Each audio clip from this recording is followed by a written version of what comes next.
আপনি 10 মিনিট কোনো মাতালের সাথে সঙ্গ দেন, আপনার কাছে মনে হবে আপনার জীবনে কোনো টেনশনই নেই।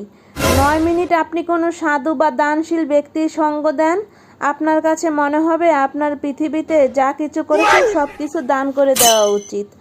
8 মিনিট আপনি কোনো নেতা বা টিকটকারের সঙ্গ দেন, আপনার কাছে মনে হবে আপনি জীবনে সবচেয়ে বড় ভুল করেছেন পড়াশোনা করে। শুধুমাত্র 7 মিনিট আপনি কোনো লাইফ ইন্স্যুরেন্স কোম্পানির লোকের সাথে বসেন, আপনার কাছে মনে হবে আপনি মরে যাওয়াটাই জীবনের সবচেয়ে বেটার অপশন। 6 মিনিট আপনি কোনো ব্যবসায়িকের সাথে বসেন, আপনার কাছে মনে হবে আপনি জীবনে যা কামাই করেছেন এগুলো আসলে কিছুই না। 4 মিনিট আপনি কোনো পছন্দের শিক্ষকের সাথে বসেন, আপনার কাছে মনে হবে ইস, আমি যদি আবার স্টুডেন্ট লাইফে ফিরে যেতে পারতাম। 3 মিনিট আপনি কোনো কৃষক বা দিনমজুরের সাথে বসেন, আপনার কাছে মনে হবে আপনি যা কষ্ট করেছেন এগুলো আসলে কিছুই না।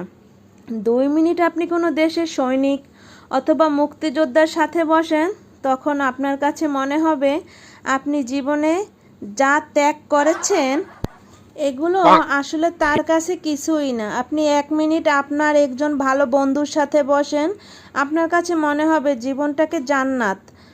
আর আপনি 1 মিনিটেরও কম সময় আপনার বউয়ের কাছে বসেন, আপনার কাছে মনে হবে আপনি পৃথিবীর সবচেয়ে বড় আকান্যা, নিষ্কম্মা, দুশ্চরিত্র, খারাপ একটা মানুষ। কাকে বলতে আছি? আপনাকেই বলতে আছি।